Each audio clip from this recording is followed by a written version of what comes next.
Bismillahirrahmanirrahim. I'm Professor Emeritus Tan Sri Zul Kifli Abdul Razak, the Rector of IIUM, Professor Dr. Nurida Qasim, the Dean of Kuliah of Education IIUM, professors, doctors, Datuk-Datuk, my colleagues on IIUM, and the audience of the FPK Series ke-8 conducted by the FPK flagship at Kuliah of Education. Assalamualaikum warahmatullahi wabarakatuh. Waalaikumsalam warahmatullahi wabarakatuh. Okay, so with the year ending, drawing to its end, December 2021. So is the FPK Wacana series, ya. Di bawah flagship FPK di Kuliah of Education juga akan menutup tirai.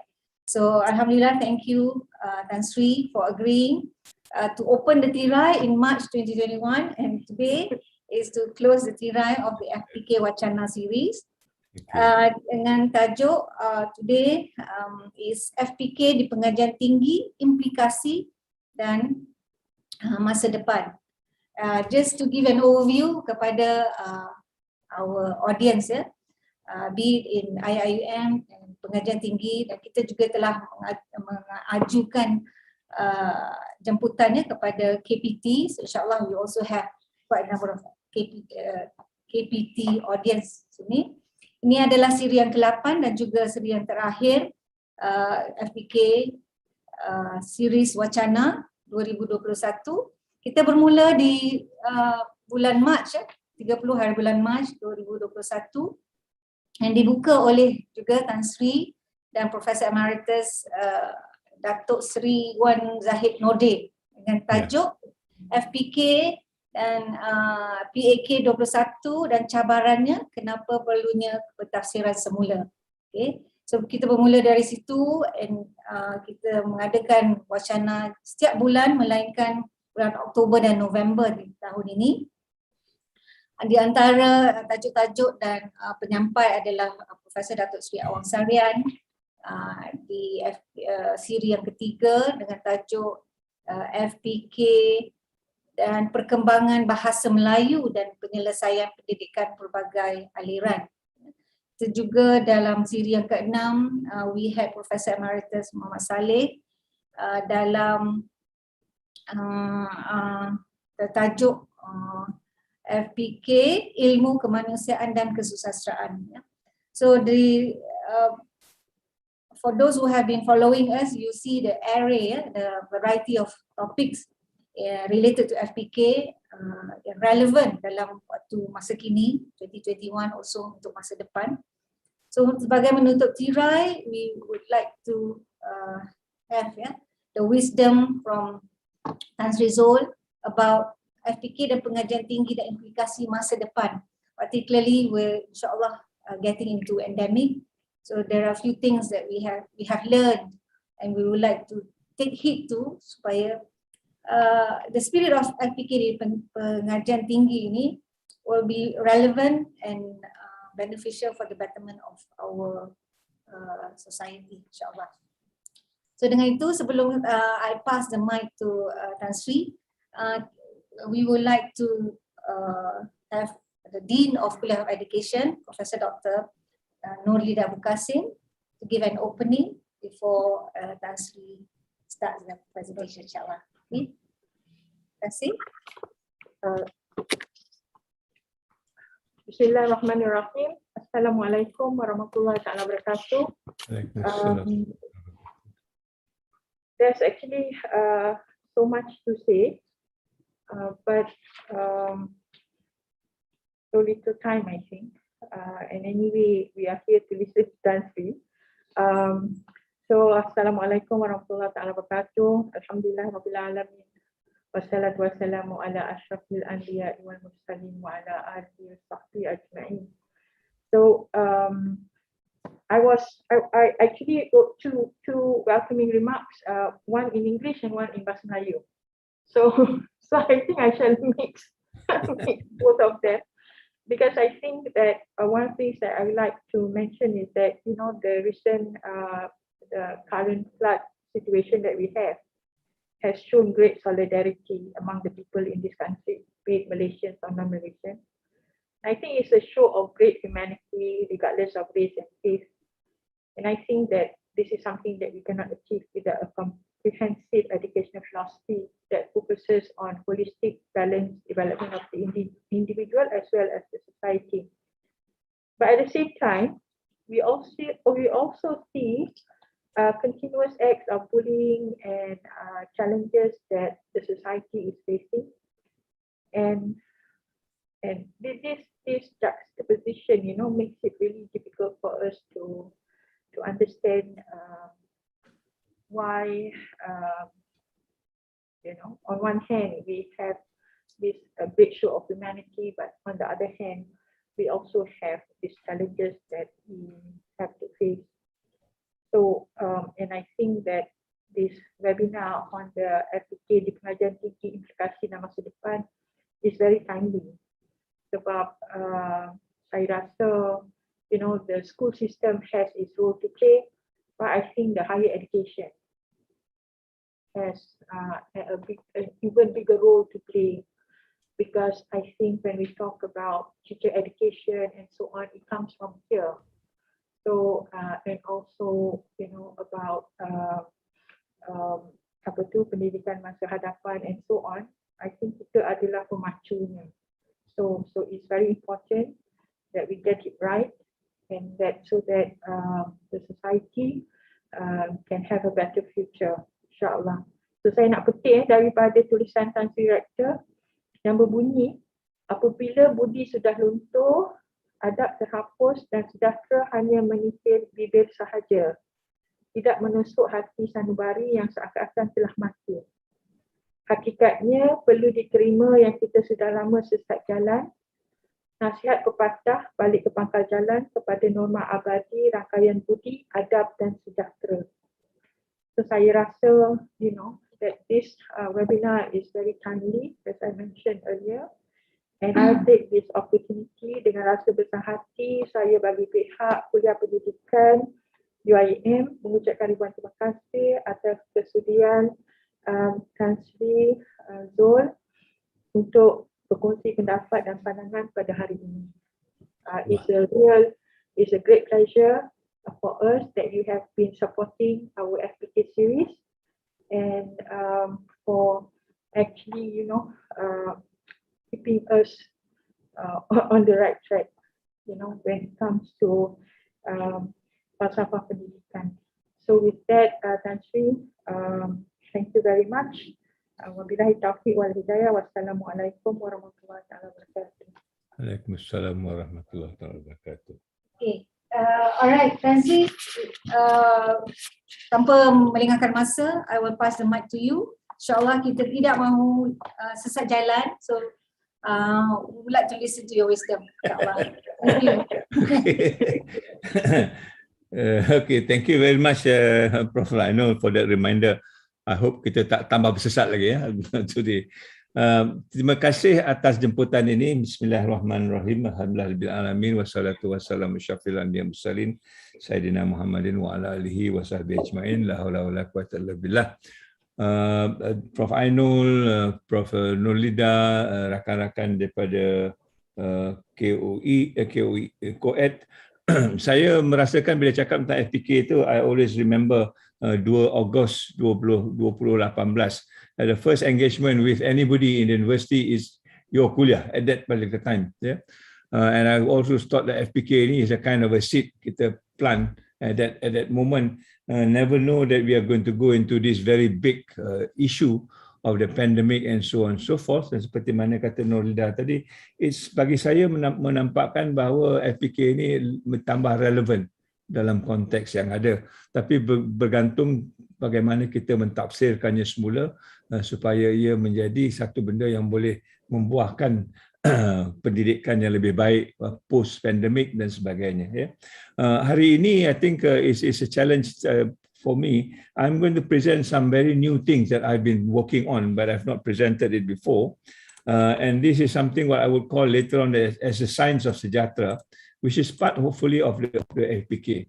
There is now some scientific element to back up what we talk about the FPK dan dia punya pengisian ya, yang bukan saja dari bentuk abstrak ataupun teori dan konsep, tetapi ada scientific evidence yang boleh kita kenakan.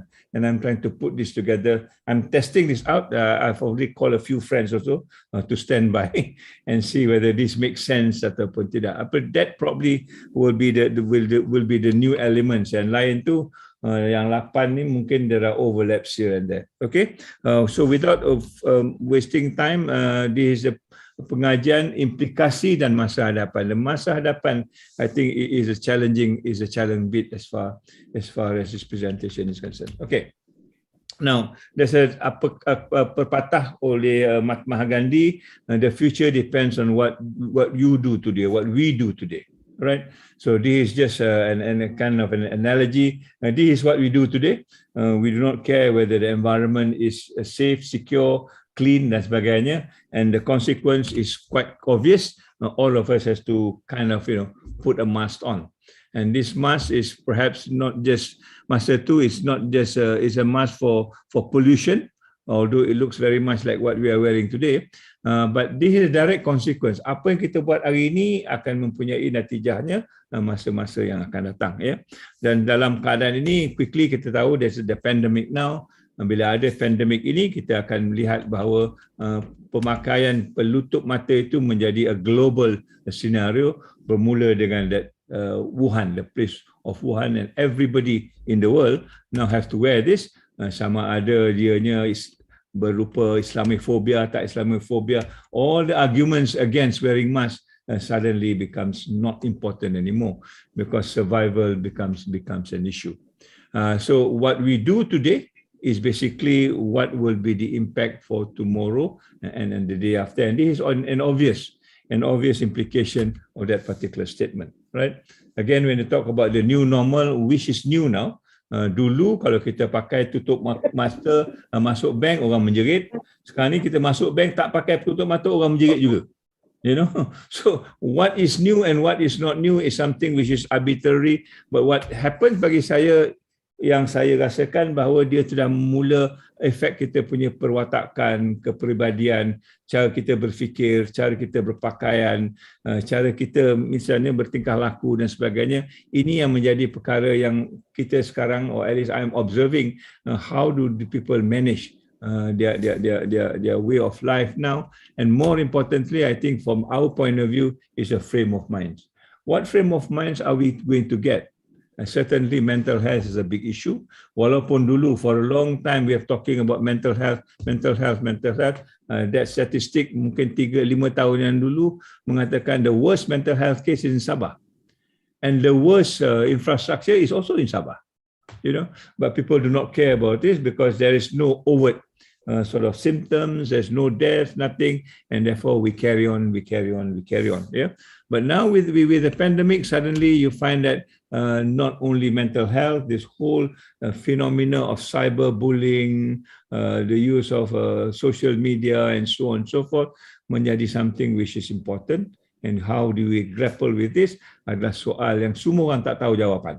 Yeah, and this is why I hope COED will be a leader in this to find what is the best solution as far as this is concerned, and where is the new normal. Is this a new normal now? Bagi saya, it's not a new normal. It's something that's been there, tapi kita tak peduli now. I would call it a renewed normal.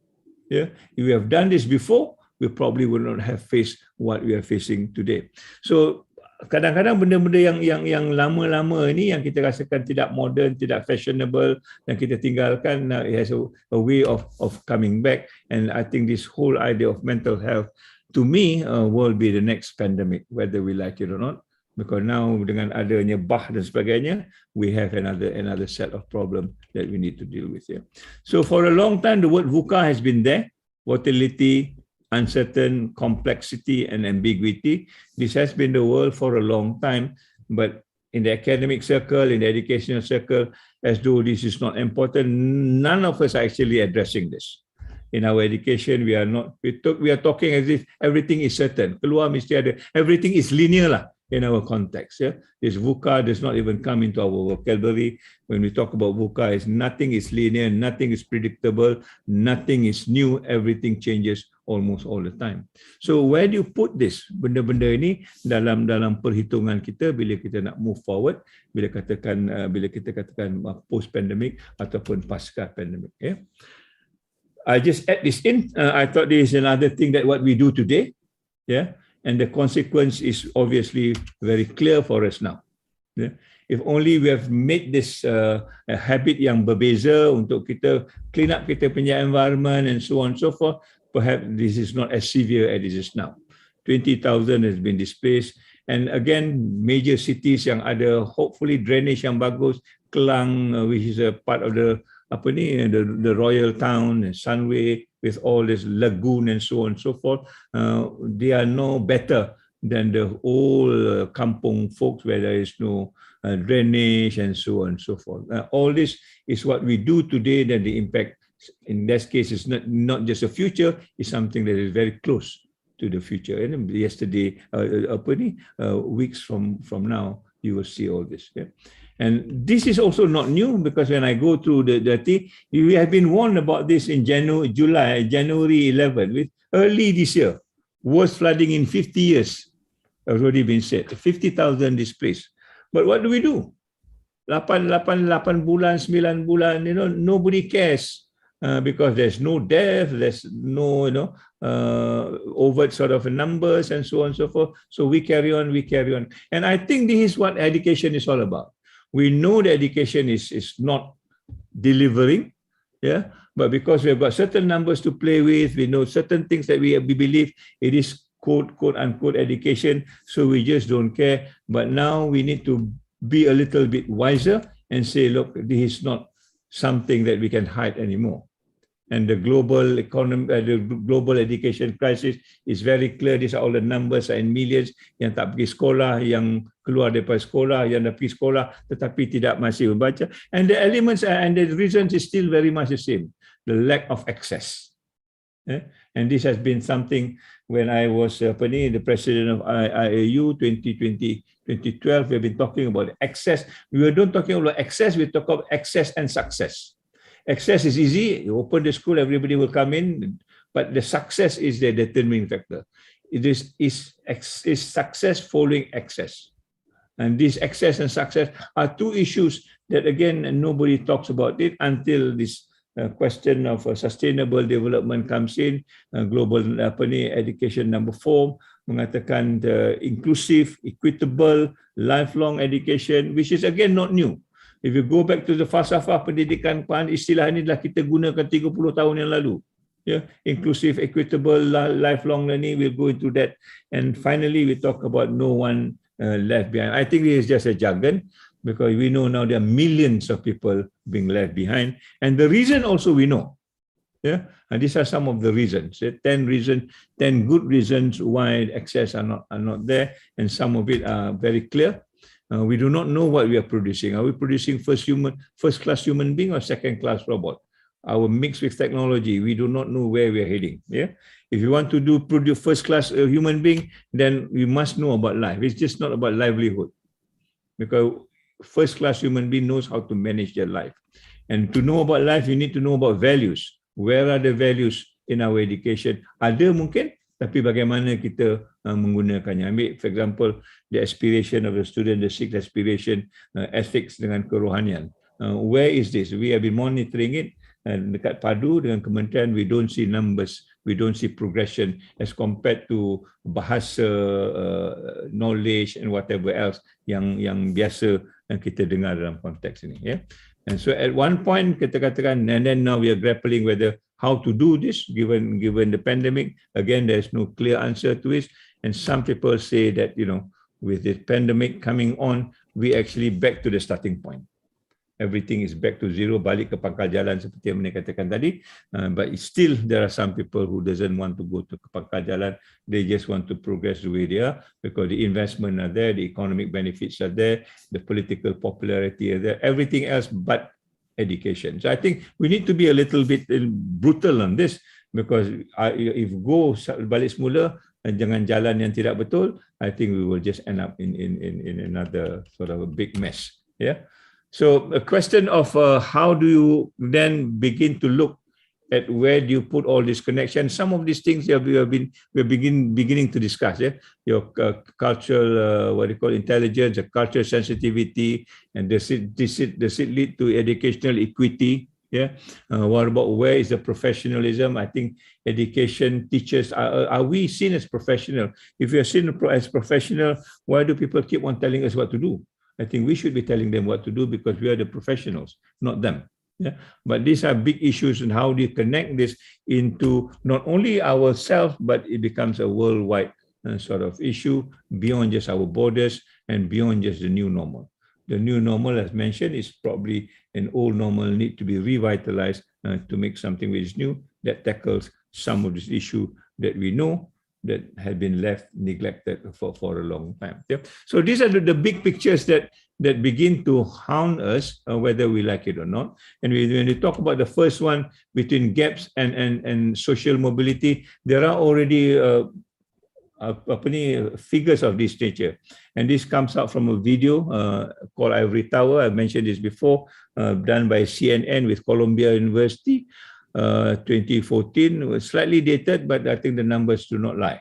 Yeah, if you look at the kind of price increases, food, healthcare, and colleges, suddenly you find education is 1,100%, even more than food, even more than healthcare. And I thought healthcare is more important than education in that sense, but no, it looks as though. And the question why? Yeah, and recently we begin to read. Even this so-called Ivy League world-class university are going into scandals where you pay extra money to get into universities, and it's all about business of making money through education, not education per se. And I think we are also in the same boat when we talk about international students. Therefore, we charge 10 times more. We don't want to give them education. Actually, we just want their money. And for IIUM, I think it's a crime. It's not a sin. Because we are here to actually give education and not to make money. If we can make money, fine. But if you make money and deprive people of education, then I think that's not our business. I think we are not very clear on this. Yeah. So orang kata naikkan, kita pun naikkan juga, and suddenly we find that now we are in a kind of a situation where there are not enough students coming in, and there are many students who are unemployed with the war-torn countries and so on and so forth. And I think we are probably going to miss the raison d'etre of the university if we don't put this back into proper. This is where the situation is now. How do you bring these numbers down? How do you actually reduce? Is there a justification for this inflation of 1,100%? Ivory Tower tells us, the movie tells us there is none. Unless you follow what they call a business model, a factory model, then there is a justification for this. But we are not a factory model as far as IIM is concerned. And all this, I think, comes back to the very essence of what are we following as far as education is concerned. And I am very convinced that the theory that we are following is not the falsafah pendidikan kebangsaan, it's the human capital theory, and which is now very insidiously introduced. When people do not know what this theory is all about and they think this education, then I think we end up in a very difficult position. But thanks to the COVID, the COVID begins to give the true picture, especially when there's a lockdown, right? And all this breakdown, suddenly there's the number of people dying, not only people, but also structures dying, a system dying, and suddenly we find that the whole ecosystem of education is not like what it is claimed to be, with all the many issues that we'll go into later on. So to me, these are the few things that begin to ask a question that we then not ask, or we asked the last time, but we are not very persistent about it. But from now on, we need to be persistent about it, because if you look at the economic human capital theory, I just take some excerpt on this. The first line dia cukup lah. For most of you in co-ed will probably wonder, dia kata education system has been re-theorized. A question that I ask myself, why do you need to re-theorize? And the answer is given that because they want to turn this into primarily an economic device. There you are. So when everything is spoken about, it's just spoken about economic well-being, and that's about it. And it's an influential economic theory of the Western education, and this is what we are. We are also doing Western education. And therefore, when you talk about integration of knowledge and stuff like that, it is not just about the integration of knowledge, it is about how to get away from these big problems that we are facing, that we are just being turned into a factory, and that factory is not functioning anymore, and we need to move on. Yeah, and the definition is so rigid that they kata there is and the definition is very simple: economic self-interest of the individual when you talk about human capital theory, and they kata no other forms of behavior are excluded or treated otherwise treated as a distortion of the model. So you cannot even change this, because the moment you change it, you kata it is not part of the model, it's a distortion of the model, you need to stick on. And this is where I think people like you should come in and argue and talk about what is it that we are going for as far as it is concerned. So very quickly, I think education, somebody said, I think this person who wrote the book, yeah, the monk that sold his Ferrari, Robin Sharma. I like the qualification. Education, they kata, is the inoculation of disruption. If this is a disruption, how to put it back is through education. But the question is, what sort of education? Yeah? There are many, very many forms of education, and what sort of education are we talking about? And this is where I think our journey begins. Yeah? This is a dilemma right in front of us. Today, are we going to go ahead with the human capital theory, or are we going to put in something which is more fundamentally relevant to us, which is the falsafah pendidikan kebangsaan? There's a choice that we need to make now. After the pandemic, there's a choice that we need to make. If you want to stick to the human capital theory, well and fine, but good luck to you. But if you want to do the falsafah pendidikan kebangsaan, we need to do a lot more work, because all the structures now needs to be somehow or rather reconstructed, particularly in the context of values moving forward as far as education is concerned. Yeah. So if you go on, then education will be something like this. You talk about heavy bags, bag berat, banyak mata pelajaran, and semua. All yang kita pernah dengar lah, which I term it very easily as dehumanizing. I like to use the word dehumanizing because it is very much a contrast to what falsafah pendidikan kebangsaan says. Yeah. Falsafah pendidikan kebangsaan, kita nak menjadikan manusia, tetapi di sini kita menyahkan manusia, itu dehumanizing. And this again, people do not believe us until this good friend of ours came into being, the coronavirus, and you talk about all Black Lives Matters and all the other issues that we will go into later on, opens up and say, therefore now we need to go into a different kind of an arrangement. And this arrangement is not so different from IUM. We talk about an integration of different nature, not revelation and reason, but an integration of all sorts. Yeah? Economic, social, environment, people, planet, and prosperity, all the various combination, a transdisciplinary thing, so that the bigger problem or the bigger picture is presented in a very comprehensive way, looking at what the future looks like, not just one siloed way of looking at it. And alhamdulillah, in the last 3 years, when we try to break the silos slowly, I think we are breaking the silos. In other words, we are approaching into a more comprehensive way of looking at this, right? So back to the falsafah pendidikan kebangsaan, and that's the very reason kita ambil humanizing education, to bring back the human as a centerpiece for education, not economy, not politics, not business, not anything else, but the human being. And the human being as defined in the falsafah, which basically mirrors also what our religion talks about. And we'll talk about a little bit about that. So how do you shift this? Is what we are trying to do today. When you talk about SAF, when you talk about this and that, fundamentally, how do you bring back the human being as a center for education? And that's about it. Yeah? If you're able to do that, that everybody is treated with dignity, and they're given the knowledge that they can be a better human being. I think that is all what he's all about in a very good way. But if you talk about people, making a lot of money, at the end of the day, they become corrupted, they become, even worse than before they get their education. I think there are all these studies like that. Mengatakan sebelum budak-budak dia masuk darjah 1, they are okay, but the moment they keluar darjah 1, their values are all distorted, because the kind of education that they got is not the kind of education that we think people should be having, particularly after the pandemic where the issues are now very, very complicated. So Alhamdulillah, I think we managed to produce a book, and I was hoping that this book will be quote unquote kita punya Bible to a certain extent.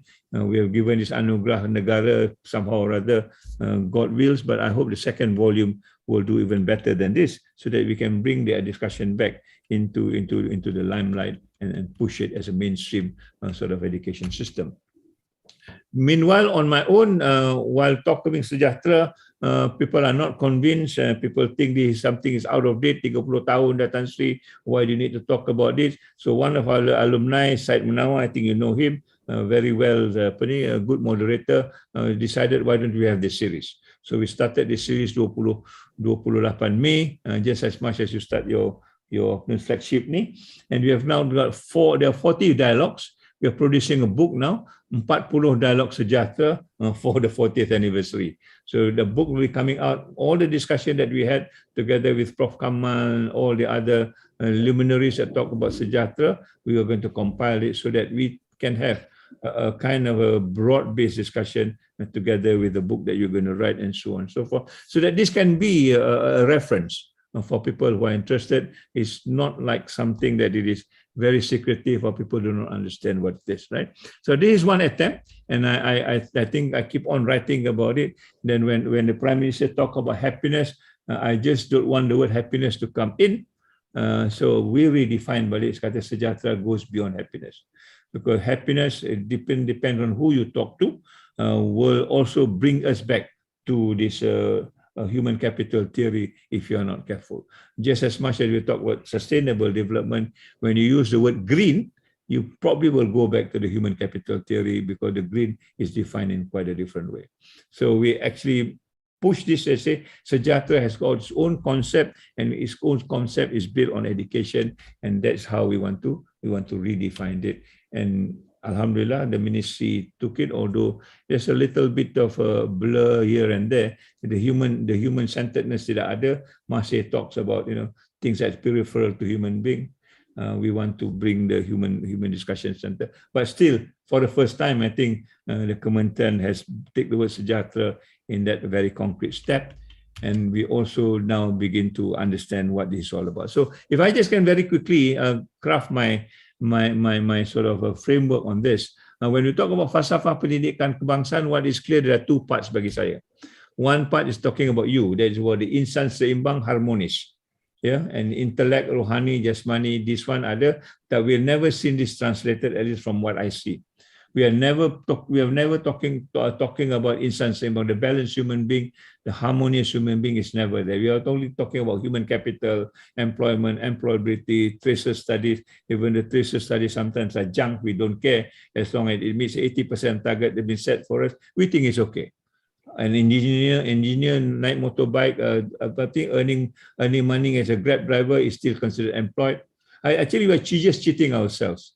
I think we should stop doing this, and we need to come to the brass tack. What is it that we want? We want manusia seimbang, we want manusia harmonis dari empat perkara. So to start off with, kita mengatakan berterusan, ongoing, menyeluruh, which is what you call holistic, and bersepadu, which is integrated. The same word that we use today. Yeah, online learning, lifelong learning, integrated, holistic. The same word is used today, but we have used this 30 years ago. Mungkin ahead of its time. People do not know how to interpret this. And from there we move to the insan seimbang. In mana it has to be consistent. If you want to produce something yang seimbang, it has to be consistent. The rule of the game cannot change halfway. Because the minister changed, the rule of the game changed. Because the government changed, the rule of the game changed. Then you can never get seimbang and harmonious. Because the framework keep on changing, the goalpost keeps on changing, and you don't know where you are heading it. So from that, and then we go back, the very fundamental one is kepercayaan dan kepatuhan kepada Tuhan. I think this, to me, is the crux of it. So we want to do keseimbangan dan harmonis ini, we go back to what the scripture says, to what the Quran says, depending on where you are coming from. But at the end of the day, it is something that I think it is universal, that people can relate to. Now, once this is done, then only we talk of the second part. The second part will be then, how do you get this out to society at large? Yeah? So from there, kita kata kita ada warga warga Malaysia, and all these adjectives that comes with. And finally, what is important is kesejahteraan. This is the word that has been baffling me almost for 20 years. What is this thing, kesejahteraan? Ask people, not many people want to talk about this, and most of them just do not know what this is all about. So how do you translate from kepatuhan dan kepercayaan kepada Tuhan itu mendapat kesejahteraan? And we talk about religion, normally it's like that. Yeah, we talk about religion.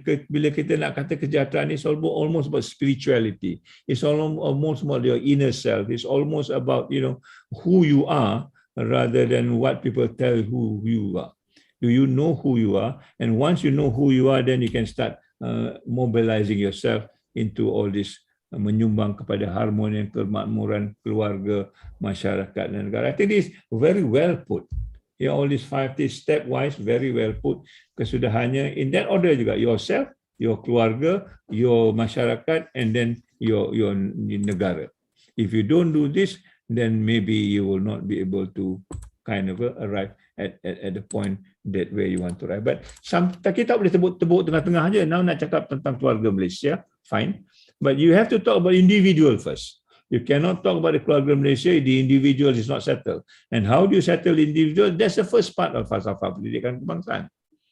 Yeah, you cannot just talk about the second part without dealing with the first part. And this is where I think we need to come in and understand whether we are doing that in the way it ought to be done. I hope. Yeah. So the graphic way of understanding is falsafah pendidikan kebangsaan. This is the output. Insan seimbang dan harmoni. Macam mana kita nak ukur, macam mana kita nak suka, there's a different question. But the four elements must be there. I think we know about this. And the 4 elements, as we've said, must be constructed on kepercayaan dan kepatuhan pada Tuhan. Right? And that's where I think we then move into kesejahteraan diri and then menyumbang kepada keluarga, masyarakat dan negara. And it is based on, I would call it the maqasid asyariah, or generally I would call it to other people as the 5 elements of human existence. Yeah? When I say 5 elements of human existence, nobody actually wants to argue with you, because it is fundamentally what it is. No religion, no race, no culture yang tidak percaya pada 5 ini. Right? They may argue a little bit, but then at the end of the day, who doesn't want to protect life? Who doesn't want to, increase intellectual power? Who doesn't want to guarantee what the future generation is all about? Who doesn't want to talk about the property? And who doesn't want to talk a way of life, adin as such? So benda-benda ini boleh jadi common platform if you play it well. If you don't, then I think we'll run into trouble. But if you play it well, I think this is something that we need to go through. And this is where I think it becomes a 360 degrees of education, not just one-sided, linear, single-dimensional education. It's multi-layered in that particular sense, and therefore it has no place. It can be done anywhere and everywhere, as what it is now. Yeah? Anytime, anywhere, everywhere kind of education, because it's multi-layered. And this, I think, we were trying to put it in place when we talk about what the falsafah is all about, particularly in the context of the post-pandemic. And then in that sense we can go global. It's already, bagi saya lah, the konsep ini dah global lah. Yeah, the question of how do you articulate it and how do you make it work, and this is where I think the sejahtera becomes reinterpreted in that particular dimension. Okay, just let me try and work on this. There are the 5. So for this, we talk about the word quality. I'm going to bring the word mutu back also, because I think this mutu is still very much alive. And we are talking about what you want to build. You want to be the greater, yeah, the whole which is greater than the sum of its parts. So we are not going to talk about siloed way of teaching. How do you put this together? So at the end of the day, we have this complete human person. And I use the word complete human person in the context of learning to be, which is used by UNESCO. And therefore, we talk about humanizing university in that particular context. Right? Memanusiawikan pendidikan supaya kita dapat manusia itu sebetul-betul menjadi manusia. Dalam kementerian ada kemenjadian murid. Saya nak tanya, dia nak menjadi apa? Kemenjadian tu apa dia nak menjadi? Dia menjadi manusia lah. Ya, apart from that, apa lagi yang nak jadinya? So sometimes this kemenjadian pun jadi masalah juga. Boleh jadi hantu raya, boleh jadi pelesit, boleh jadi macam-macam. We said menjadi ni menjadi manusia je. And there's no more argument about this because that's what education is all about. So then I want to connect this because I want to convince people that this falsafah pendidikan kebangsaan memang is universal in this context. And there is an approximate understanding for these four pillars of learning. I think you know this. And the four pillars of learning, dia kata, is for the 21st century. And I don't still understand why people are looking, apa dia ni pendidikan abad ke-21 ni? Classroom itulah, inilah, itu dan sebagainya. When they miss all this, this is 21st century learning, and it comes out almost at the same time, 1996 ini 1996 juga. You know, and there is already that resemblance that I think we need to make it a little bit more clear. Yeah. So in the four pillars of learning or the four pillars of education for 21st century, they got the reshaping education, learning to know, learning to do, learning to be, learning to live together. I can always put the falsafah pendidikan kebangsaan by the side, and I think I will not go wrong. Go wrong pun maybe slightly on the first two, but on the second two. But the first two, I think, is clear. Intellectual is learning to know the cognitive tools, the complexities, educate. But even then, our learning to know doesn't go into this complexities, adequate foundation for the future learning. We are talking about the future learning baru-baru je. All this while we are talking about the 19th century's learning that is produced by the industrial revolution. Everything is like factory, mass-produced. That's not new. That is old. Yeah, at least 300 years old. It can be worse than that. Yeah? And learning to do. Kita kata kita learning to do juga, but learning to do we don't even talk about this global economy, society. How do we participate in global economy? Our university alone. Are we participating in a global economy, global society? I think we are not. Although we learn to do, but learn to do something only in Gombak, in Malaysia, in Asia, but not beyond that. You know, again, there is this gap that we need to fill in if you want to equate yourself with this UNESCO punya four pillars of learning. The spiritual part, learning to be, bagi saya, self-analytical. This is what, when you see the pandemic sekarang ni, this is where we have missed all this. Self-analytical, to develop to the fullest potential, psychosocially, effectively, as well as physically, to be all round the complete person. I put the word holistic, yeah, to complete person. And in my sense, you need to be also that responsible public intellectual. We are not just caught in our classroom, in our own environment. Yeah, we are jago di sini, di luar we are just not functional. How do you become this public intellectual that speaks for the people who needs to be spoken for? The disinterested, the vulnerable, the people who are marginalized, the people who are now facing this problem of the pandemic. Are we there to speak for them? And to me, that's part of the learning to be, where you're spiritually entangled with them. We are no different, whether they are Muslim or non-Muslim. Listen, they are human beings that we need to protect when you understand the falsafah pendidikan kebangsaan within the context of the maqasid.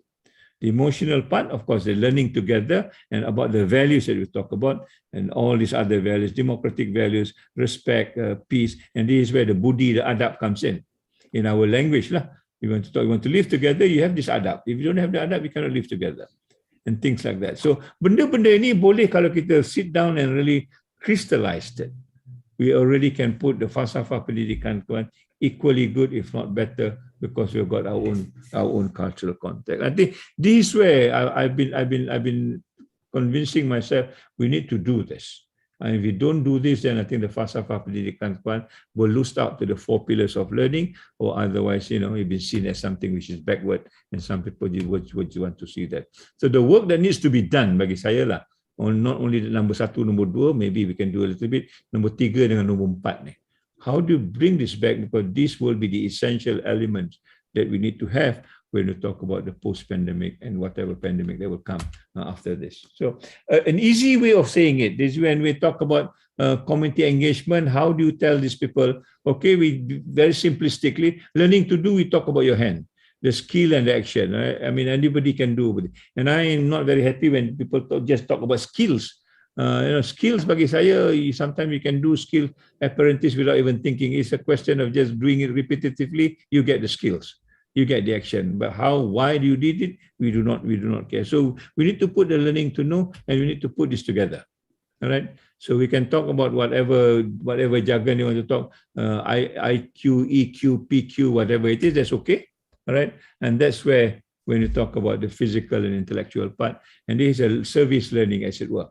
Yeah. When you talk about the community engagement. And then when you put in the heart, then we talk about a different way of understanding, and the question of awareness, the question of consciousness, the question of understanding, deep understanding, not just superficial understanding. And deep understanding means it allows us to create debates, to dissent, to disagree, which sometimes do not even exist. We just angguk, and then we run into trouble because apa yang kita angguk tu kita pun tak faham. Dan kita angguk pun kerana kita takut, bukan kerana kita percaya. And then that's why I think we are now in the mess that we are in. And this is where I think we need to start looking at where we want to go in terms of engaged learning. Ataupun engaged with the community or whoever that you work with. In other words, there is discussion, there is debate, there is disagreement. At the end of the day, we agree to disagree, but there's a better path rather than just angguk and then go back and then you do not know what is it that you are supposed to do. Right? And then if you can put this together in a very integrative way, the 3H, then we're going to talk about values, the integration, the whole human being that we talked about. And this is where I hope the emotional part comes in, that binds us as a kind of a glue together into a kind of a transformative learning. The transformative learning is very much the jargon that is used by UNESCO now when you talk about futures of education. Everything else, they can say, is this transformational? And not transformational in a single way, transformation in a total way. Institution, community, government, the whole person, that is a kind of transformation that they talk about. And they are introducing something what they call the learning to become. And the learning to become is what the learning is sustainability is all about. Yeah. So if you were to capture this in one picture, this is a kind of movement forward I see we are going into. We start from what we used to be, but we need to progress into this transformation learning, the whole person, the whole society, the whole institution, the whole government, and that is a language, because they believe now if you just do part of it, you will not be able to sustain the whole process, because you will be dragged down by the other part that is not going through the change or undergoing the change as such. So I see this, I hope I can convince you up to level that there is this relevance of the falsafah pendidikan kebangsaan moving forward into the 21st century, at least within the context of what UNESCO believe to be the four pillars of learning. Yeah. Then when you read a little bit more, you find actually there is already a natural bridge. When you talk about this whole person, you cannot compartmentalize this person. You cannot talk about this, the mind, I'm going to train the mind today, and the body tomorrow, and the heart the next day. It does not work there. We are not a machine that could be compartmentalized. We need to do this together. And how to do this together is a challenge that we are now talking about. Yeah. But this is where the science comes in. Yeah? The science has been telling us, at least from my reading, that these things are never separate anyway. You cannot talk about the mind without talking about the body. You cannot talk about the body without talking about the heart. They're one and the same thing. It's just like the water, You cannot talk about ice without talking about water and vapor at the same time, because they belong to the same thing, although they exist in a different form. And that, I think, is a challenge when you want to put this into a curriculum or whatever have you, and I will leave it to you. And there's one nice, and that I think has to be alive. It has to be action oriented. It cannot just be reading and not articulating it and not acting it out and not making it a living thing. And this is where I put this beating heart.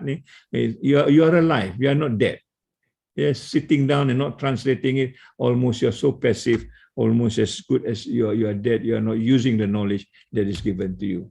This comes out from an actor. An actor talks about, if your heart, head, and guts are telling you the same thing, then you owe it to yourself to chase it. So maknanya, once this is solidified or put in a total package, then that is you. Yeah, if it's only the heart and the head is in separate form, then it's still not you. You're still responding to the outside sort of impulse rather than the impulse within you. And I think that's what the difference is all about. I'll try to show this to you later. Yeah. So all these contemporary issues now needs to be integrated. We have shown this, and this is what the sustainability is all about. We have mentioned this earlier: environment, social, economic, sustainability, and we talk about an analogy of a tree. Right? In other words, it is something which is alive. I want to use this analogy because our analogy has always been engine of growth. And then kalau cakap pun kita use gears. We use all these lifeless things and to demonstrate what education is all about.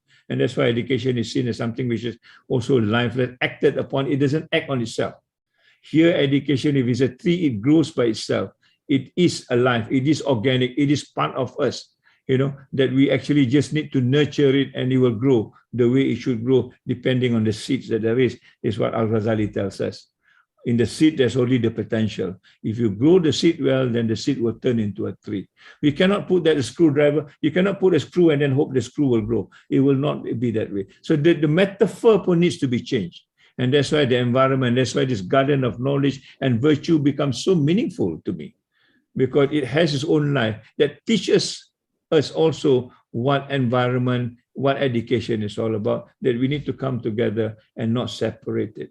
Everything needs to come together now in the integration form that you always talked about in this university when you talk about integration in all sorts of form, just beyond knowledge. Yeah, and they are now also moving in when they say the three P's of people, planet, and prosperity, which is to be the first phase of the sustainability does not work, then they go into two more P's, which is peace and a partnership. Why peace and partnership? Because this is almost the glue that brings us together.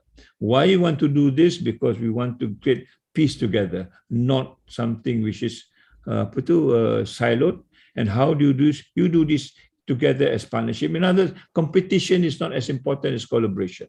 Cooperation, sitting down, understanding is more important than just trying to compete on one-to-one or winner takes all kind of a perception, which is what education has been for a long time. So how do you integrate all this? More will come, I think, as we develop the post-pandemic paradigm and understanding. But at the end of the day, this must be integrated into one, so that it gives a holistic view of what education post-pandemic is all about. I think that will be the challenge. Already, UNESCO has put now from the 4 pillars to the 5 pillars, and as mentioned, the pillars, the other one is learning to become.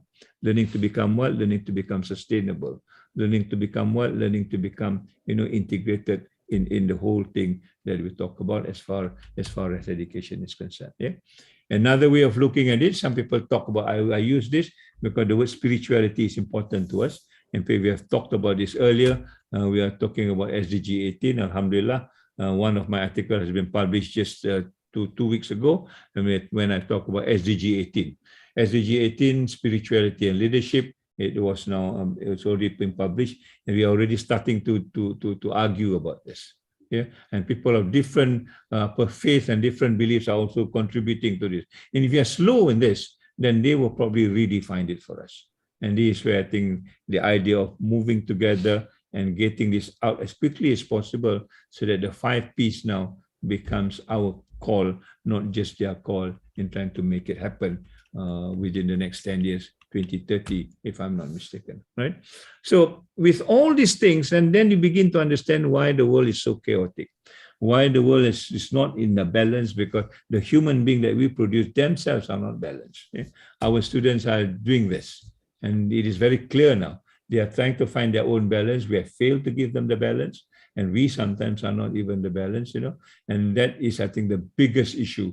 How do you bring back the balance, to find the balance moving forward through education, hopefully will be the big story. If you look at the pandemic is all about the loss of balance. Kita pakai mask ini, kita pakai this distancing, it's all trying to restore the balance. When without the vaccine, we use this trying to restore the balance balik.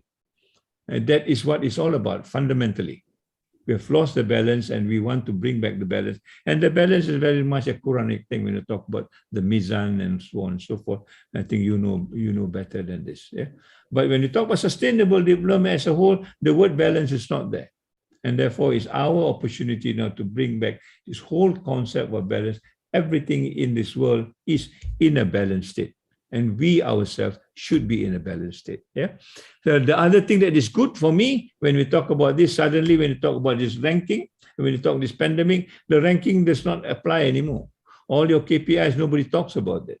You can postpone the KPI, you can even throw the KPI out. Nobody bothers, yeah. And to a certain extent, you can put a mask over it. Nobody understands it, nobody wants to talk about it anymore because you just cannot measure it in a chaotic world of VUCA. Right, so we see this. Oh, sorry. We see this lockdown. Yeah, and suddenly the lockdown changes everything. Suddenly you find that the discrimination becomes very clearly defined. You find that certain people are just pushed aside, especially the blacks, the colored people like us. Yeah, and there's a lot of anger. I mean, even in the most developed country where democracy and stuff, there's more anger there than in our part of the world. So what has education do to these people in terms of their well-being and their emotional status? Yeah? And they've been warned that this will finally go down into something which is not for the future. We will go down into a kind of a doldrum. And that is, I think, the general understanding. If we don't do this well, we will go down that way. Are we prepared to do this? Is something that all of us need to answer this. Yeah? Certainly, being the Muslim university and a Muslim in themselves, we want to do better, right? But how do you do better is a question that we want to talk about, right? So that our world is a better world as compared to the so-called world class that they define for themselves. And this is why the ranking, to me, does not make sense at all. Yeah. So there is this virus, and this virus now is basically impinging upon us in terms of our well-being, our thinking capacity, our emotional strength, and so on and so forth, which has not been talked about for a long time. And suddenly it becomes into focus. And therefore, education needs to be redirected. And I just want to quote one book that I just came across, someone was introduced to me. It is called How University Die. It is written by an academic from Australia. And he is, this is a review by one of the students in Oxford. And it talks about, this is what we have been fighting, at least I've been fighting about, the doctrine of public management. We are seen as another government department with the bureaucracy, and you need to manage the way they manage their bureaucracy. The human capital theory is very much there. It is written independently, yeah. And we're talking about the doctrines of academics reduced to self-interest, back to the question of human capital, utility maximizing economic beings. Very much, in other words, of what the human capital is about. It can't be trusted with a kind of collegial self-governance that once dominated the university. When I was in university 40 years ago, this is what it is. Yeah, we have got our own majlis and we decide ourselves. The government just stand by the side. We run the university the way we think it should be run. And suddenly we have got this corporate accountability. Now the university is run on corporate governance. We are not a corporate body as such, but we run on corporate governance. Everything else talk about profit and loss, economic, and so on and so forth. And there's also another book by the same person, if I can just show you. I'm trying to digest this book. I don't know whether you can see this. Yeah, the same thing by Peter Fleming. They got the death of the Homo economicus. It's an extension of that work on the human capital theory and so on. Right? But what he said further in another interview, Dr. Fleming is primarily concerned with the so-called KPIs, the metric designed to capture individual contribution at university bottom line is very much in industrial work, the H scores, all the other indexes, the rankings, the impact factors, and grant income totals. Yeah? It is undeniable, katanya, the business practices like frequent performance review, time tracking software, email monitoring, arbitrary performance metric, encourages competition, turns the university into a toxic work environment, create power imbalance between academic and university management, and kill the loves academics once had for their work. Yeah, this way I think when you talk about CPD, when we talk about the new structure of how do we actually restructure IUM using staff or whatever, we want to run away from this. At least I have the taste of what university was before all this come to being, and I think there's a longing for this. If we can bring this back, then I think this toxic environment that we talked about could be get rid of in a large portion, if not totally. But we need to work through this and understand what it's all about. Yeah. So we bring this notion of the Sejahtera Council. This is where I want to introduce the concept of what the science that I was talking about. Yeah. Why not? Yeah. If we can work on a corporate governance, why can't we work our own governance, call it Sejahtera governance, with the soul? The soul means the value, the human being that we want to talk about, right? And why this is so? Because there's another lecture, if I can give you, that we are actually very guilty of what all this is happening. I would be one of those who admit that I'm also guilty. Yeah? When we don't work our way out in trying to redefine what the university is all about. In other words, we are just taking in, we are not giving back, right? So they kata failing in the intrinsic dimension, beyond bodies and mind that we gather externally. In other words, our responses all this while from the external. There's nothing that we're responding internally. Spiritually, we talk about spiritual, but the response from spiritual part is really very minimal, if at all. Relying on the just external achievements, all these things that we're talking about, that makes us into a kind of a slave, and this is where the word dehumanizing that I use often. Doing it right, in other words, inside out, will sustain an inner peace, which is a Sejahtera for me, that radiates it from inside out to the world outside. So in other words, we are supposed to do it by understanding ourselves first, making ourselves the person that we want to be, the balanced, the harmonious person, and then we can dispense peace. If you don't experience peace, you don't expect to dispense peace. If you dispense peace, also people do not believe you because you have not demonstrated so. That is the first task that I think we need to do in terms of education. How do everybody know themselves and they live in peace, and therefore they can be the dispenser of peace, or the ambassador, the promoter of peace? We don't have that. Probably it is difficult for us to do so. So the Sejahtera governance to me talks about empowerment. In other words, go back to yourself, understand yourself, and make yourself that agent of change for you and for the rest of other people. If you cannot change yourself, then you can forget about changing other people. And this is what again Rumi used to say. Yeah? I was clever yesterday. I want to change the world. I'm wise to now. I'm changing myself. Everybody suddenly goes back to themselves. Work on yourself first before you work on other people. That will probably be the message when we talk about the Sejahtera governance. Okay. This way I'm going to test what I want to introduce. Why do I say this? The science has been telling us that the brain and the heart works together. For a long time, we thought the heart is not important in education, and therefore there's never been a mention of that. You always talk about the brain IQ. EQ comes in a little bit later, but the other parts do not even come. So the new science, when we talk about the coherence is when the brain and the heart works together in tandem.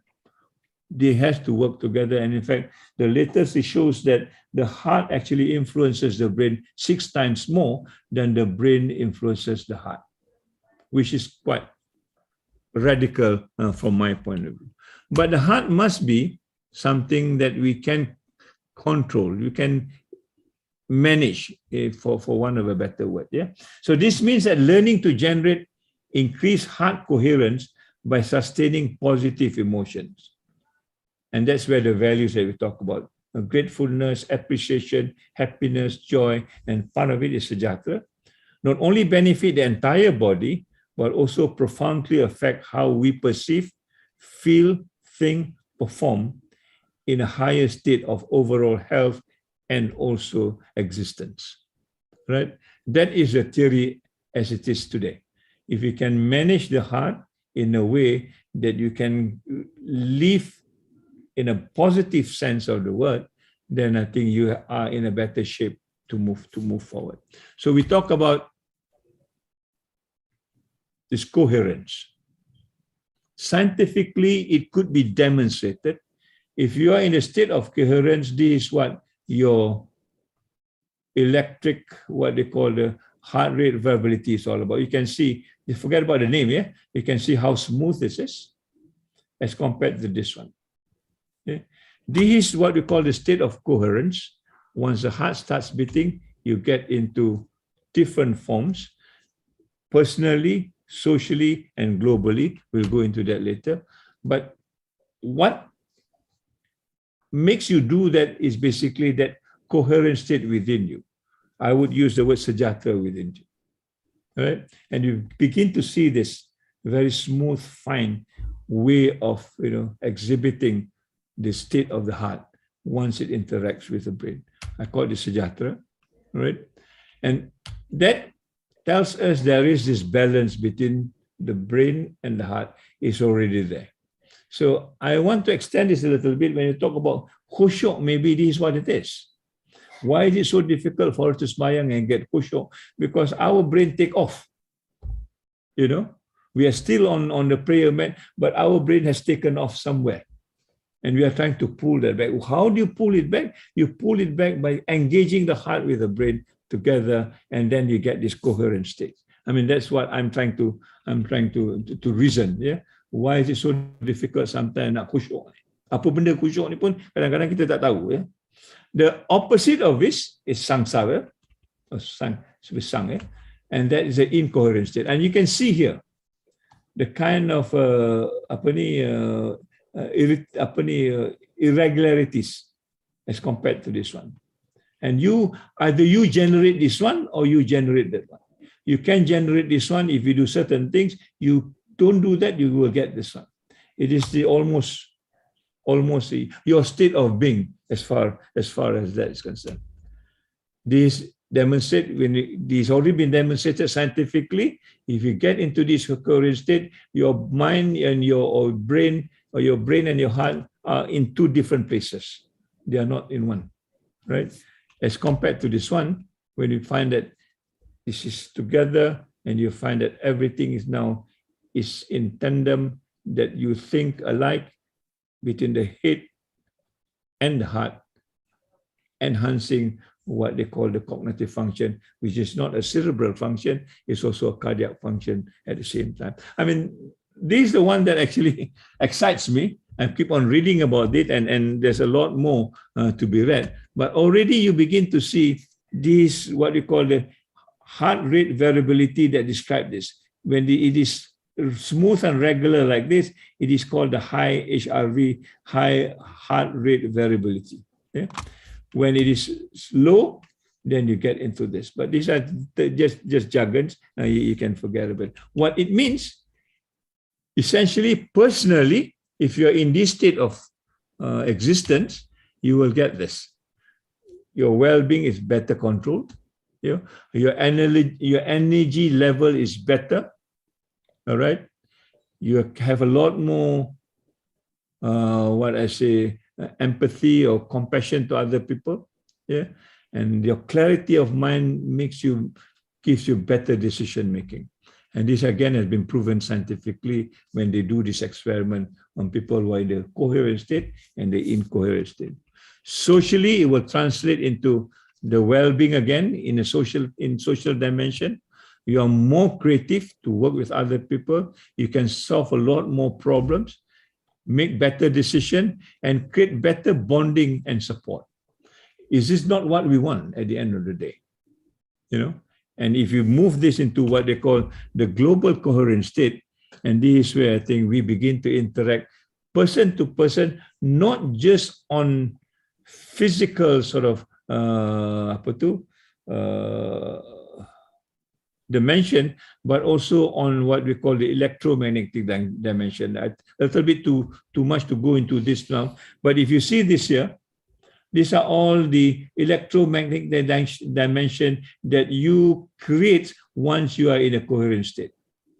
And this could be, as has been mentioned, as much as 6 feet away from you.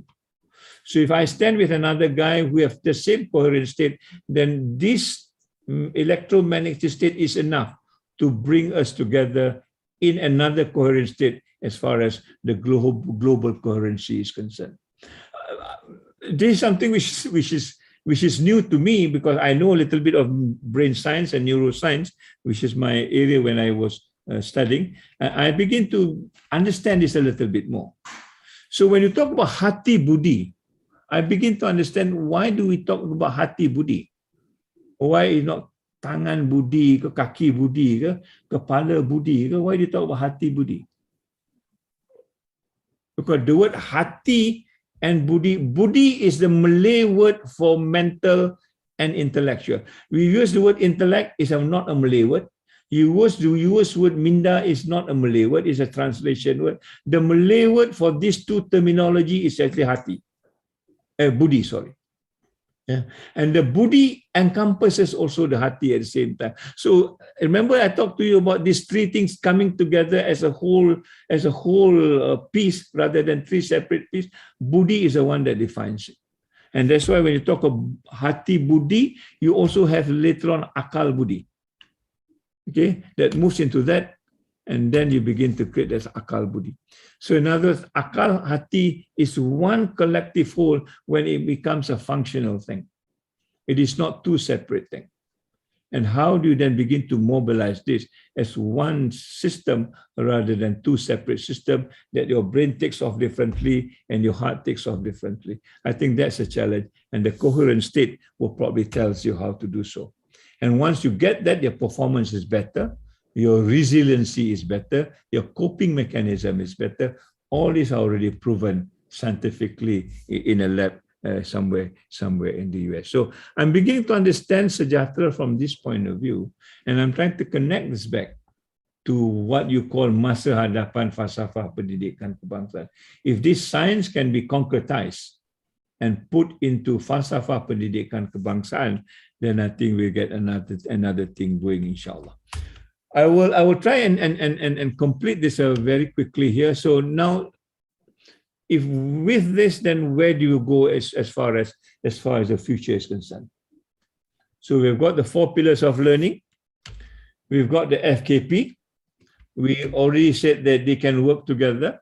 Okay, and then this 2013, 2015, where it started, and it's supposed to end in 2025, which is probably a couple of years away. Yep, 3 or 4 years, 2 or 3 years.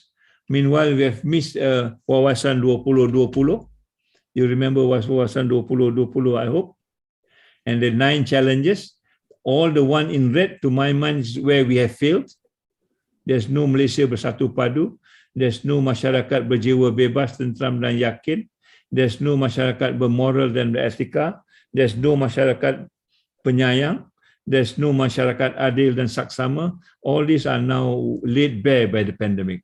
You can argue with me before the pandemic will tell you this will not happen. The black one may or may not happen, but I'm not really bothered. I'm looking at the intangibles. And we are supposed to do this, the acuan kita sendiri. The acuan pun tak tahu kat mana. Ya, acuan kita pun masih menggunakan acuan orang barat dan sebagainya, and therefore, this is the price that we pay. So 2020 is out of the picture. You can forget about 2020. The crisis is the value crisis. How do you bring back the value if you do want to repeat this failure again, right? Meanwhile, there are other goals to be completed. Sustainable Development Goal, which will end in 2030, just 5 years after kita punya blueprint, all right? It depends on the blueprint. If the blueprint is ugly, then 2030 will be another failure, and I don't know where we will hit on that. Yeah, so we need to focus on the education 2030, and one of it, as we have mentioned, quality education, inclusive, equitability, lifelong learning, and the things that we have mentioned earlier, and that now is enhanced by another program, Shared Prospective Vision, Wawasan Kemakmuran Bersama, also 2030. I don't know. I don't know where does this overlap, or whether it actually overlaps, or whether it goes in tandem with one another, or it goes in opposite with one another. Nobody talks about Education 2030 when they talk about wawasan kebersamaan or kemakmuran 2030. We're going to end up in the same race at the same year, but probably measuring different things. And this is what my worry is about. And people in education probably just don't care about this. And I think it's a big mistake. At the end of the day, we'll find that either education has failed or the wawasan kemakmuran has failed. I'm not too sure. Yeah. Meanwhile, there's another sustainable development network, and this network actually focuses on children. All right, the futures of children. And while that is going on, then the Prime Minister announces Keluarga Malaysia. Also dalam acuan kita sendiri. We are sounding the same as we are talking about wawasan 2020. Yeah? And we talk about the futures of education, suddenly we have got an extra thing to work on. The pandemic, not only this pandemic, there are many more pandemics. Is education able to deal with all the other pandemics? I don't know in what shape. Certainly mental health will probably be one. Yeah. As we talked about that, there's another pandemic, we may not want to call it the crisis, when we talk about, the temperature of the global temperature should not be more than 1.5 increase. There's already a big question whether we will meet the target before the time comes. Again, this is where the future will lie. So mau tak mau, we need to go back to the fundamentals that we talk about, the intellectual, jasmani, rohani, and then juga emosi as a starting point for sejahtera and taking our challenge, whether we want to remain in the comfort zone or we want to go into the challenge. And 2050, as UNESCO has got it now, that will be the new UNESCO Futures of Learning. All the discussion we had in the last 2 years, they have crystallized into 5 things, that the 5 things is supposed to deliver what education is all about in the year 2050. Okay, and that's where I think the learning to becomes will be part and parcel of the pillars of learning come post-pandemic. So if you were to ask me, I know Masa Depan, this is the Masa Depan. Certainly the FPK is there, but how do you understand FPK? How do you actually make it fit into all these other demands is the work that we need to do now. If you just leave FPK the way it is and leave everything the way it is, and I don't think we will arrive at where we are supposed to arrive, which is 2050 UNESCO Futures of Education. And that's why the book that you're going to write, the project of your kuliah, which is in English, and I think we have agreed that we want to work on the 5 elements of UNESCO. At least by then, we should have something substantive to tell, whether FPK will work ataupun tidak. If it doesn't work, what else that you need to do. Right? So let me conclude in 5 minutes what I think we should be talking about. All this while we're talking about education as being engaged with the world outside. In other words, more than the world outside influencing us through our senses. Okay, what is inside us is all being influenced by the world outside, and the world outside will tell us whatever they want to tell us, technology, but it's all something which is very egocentric in the sense that it talks about a different kind of value system, a competitive, capitalistic, all the things that we've talked about in terms of human capital. Right? Now we begin to realize that there is another driving force. We need to connect so that the brain and the heart will work together the way I've described it when we talk about coherency earlier. Right?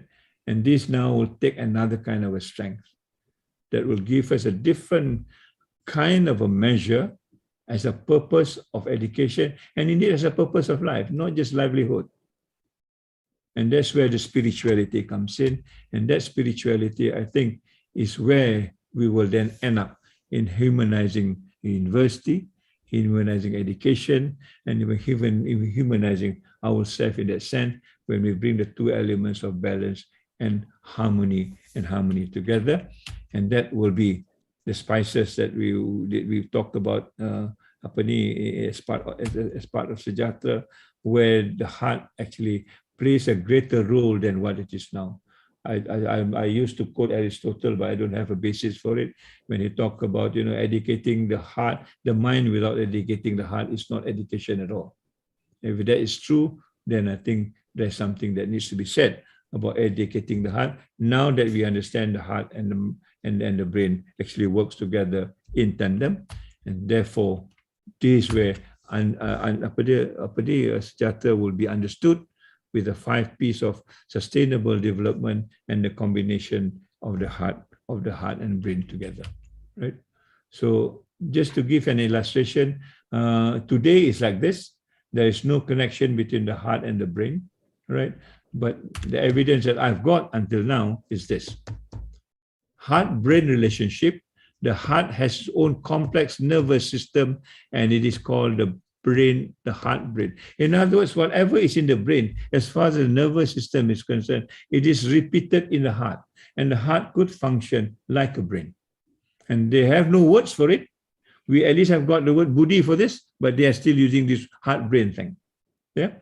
The heart sends far more information, some say 6 times more to the brain than the brain sends message to the heart. Now, if you don't develop your heart and your brain sends messages to the heart, what do the heart do? How do you manage the heart? The information will be lost.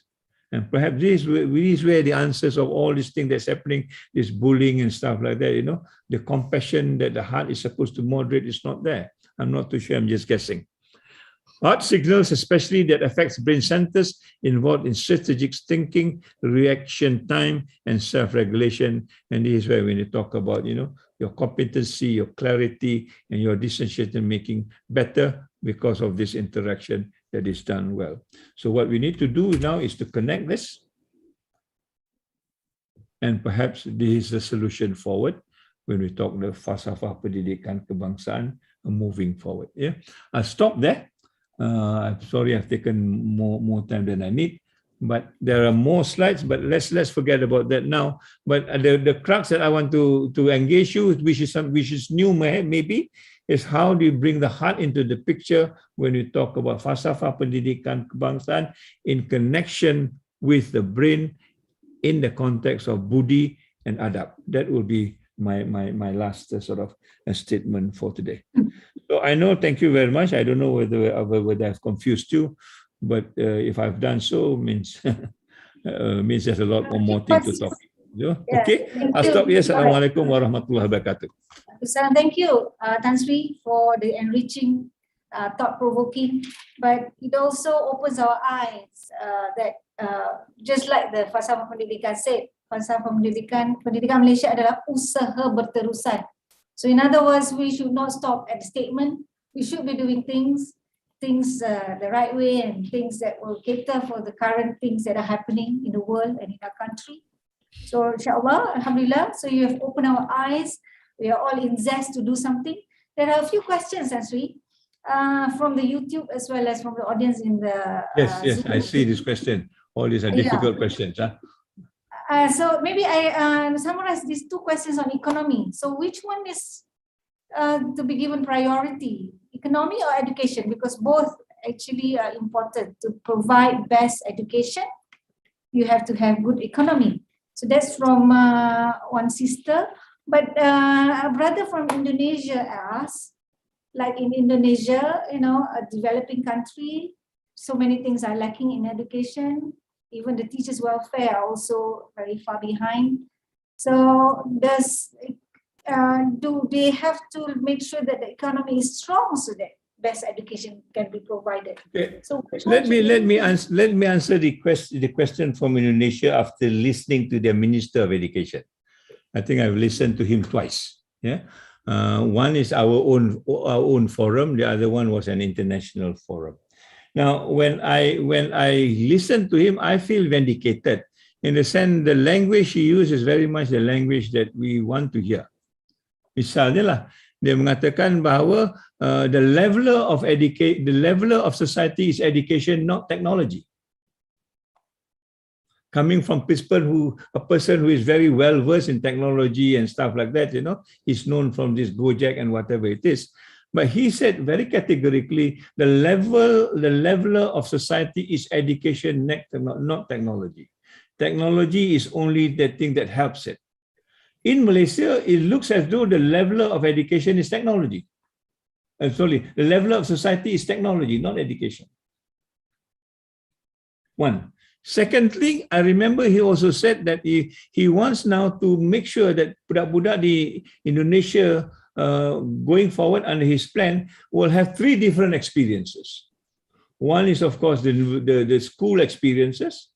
One is the societal experiences, which what we are trying to do. And one for him is an industry experience. So in other words, in your lifespan as a student, you need to go to these 3 experiences. And he used the word experience. He didn't use the word learning. In other words, you need to actually work on it. You have got the knowledge. Now, when I use the word engage, how do you engage yourself? And how do you transform it? The third thing he said is, dari segi, what you call, in terms of prasarana.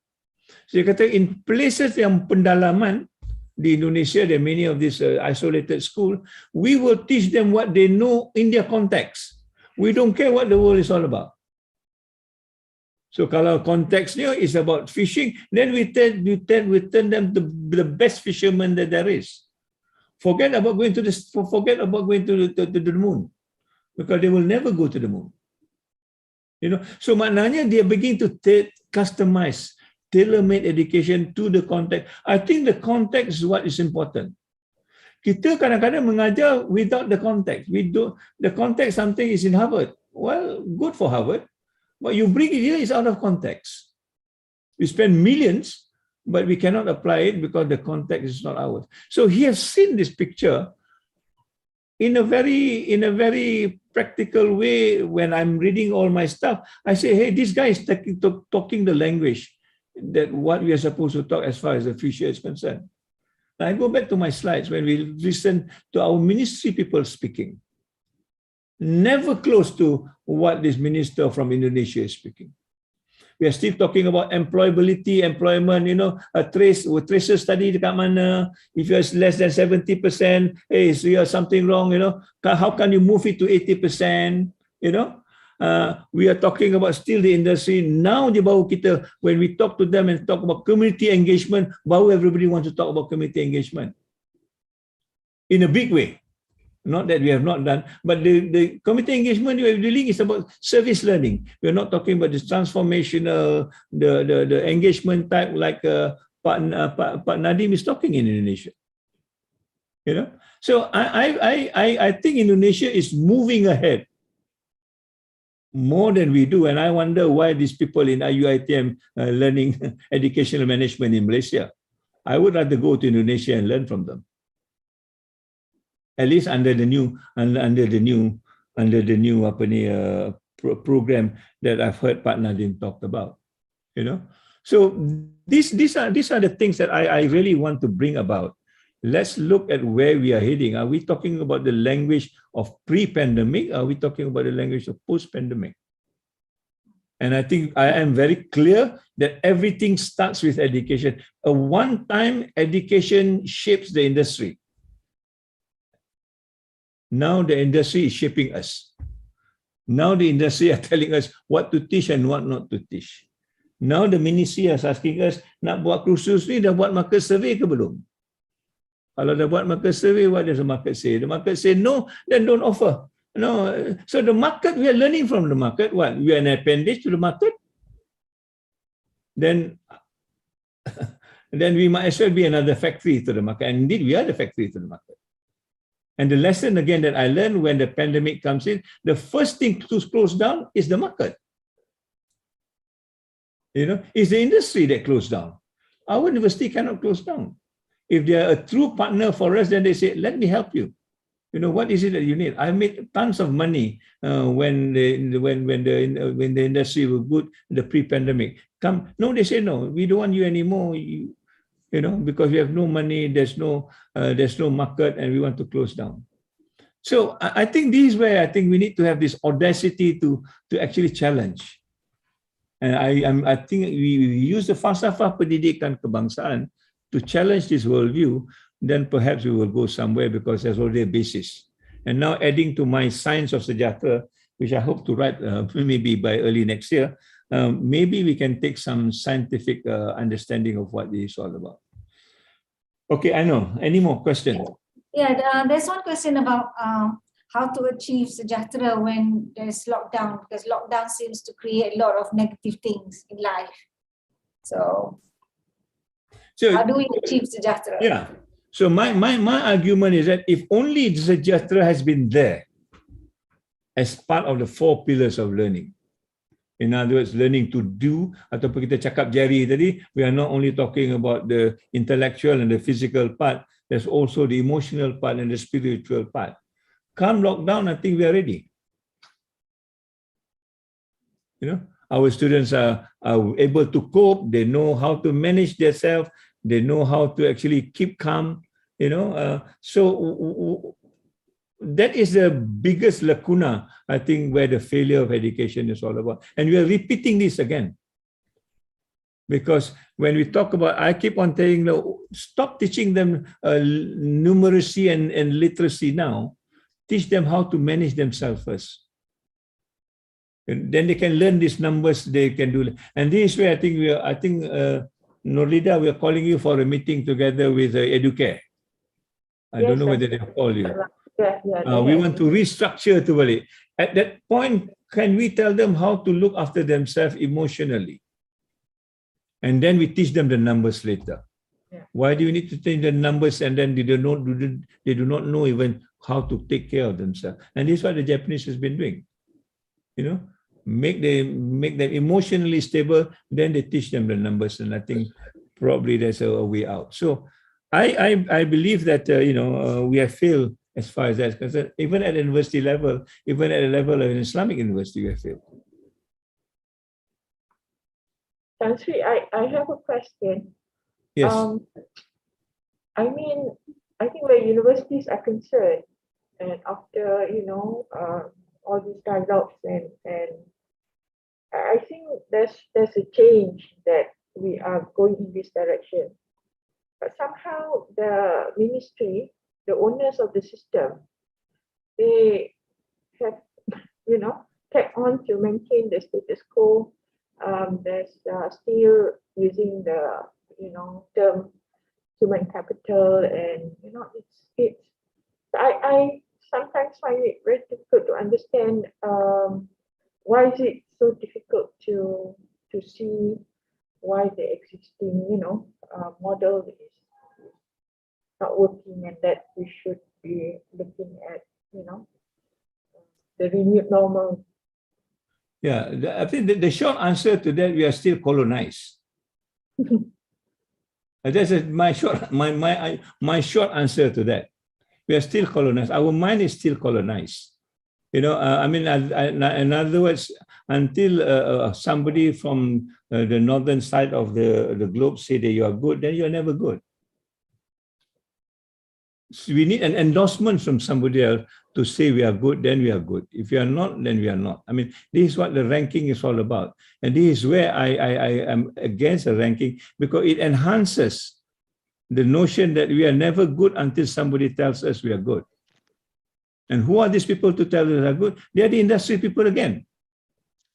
What is QS? QS is another industry that tells you whether you are good or not. And this is why we are trying now to rework this balik semula with 5 other universities. Let's just redefine what university is all about.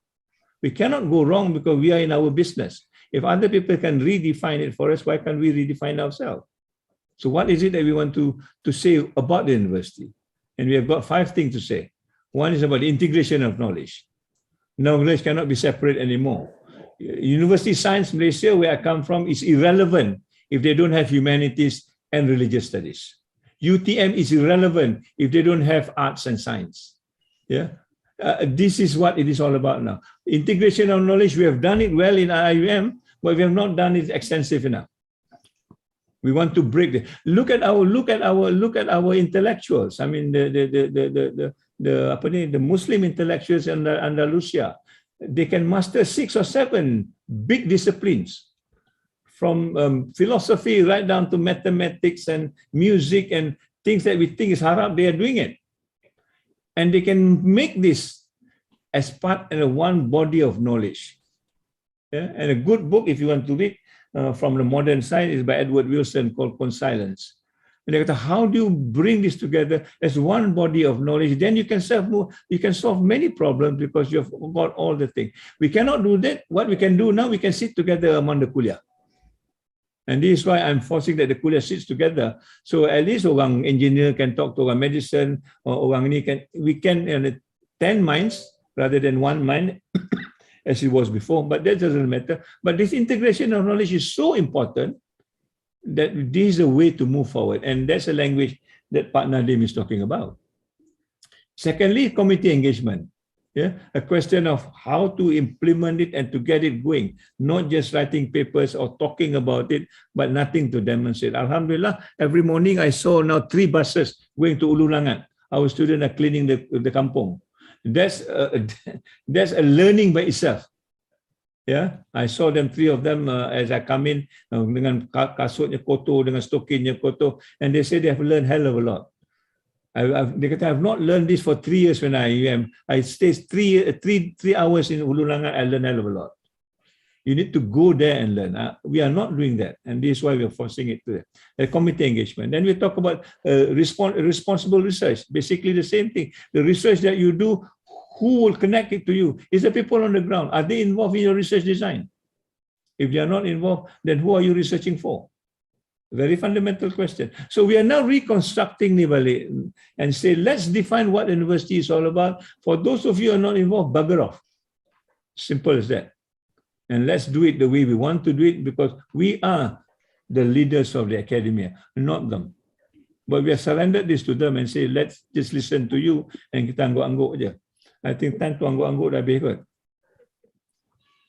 Okay, Tan Sri, there's one question from Professor Nani. Professor Nani? Yes, please. Assalamualaikum warahmatullahi wabarakatuh, Tan Sri, and all participants. Like to thank you personally for gracing our occasion today, since this is the closing ceremony after listening to several great speakers as well. I'd like to thank you for your very enlightening presentation. I mean, I can see that you have expanded it in the last stage, okay?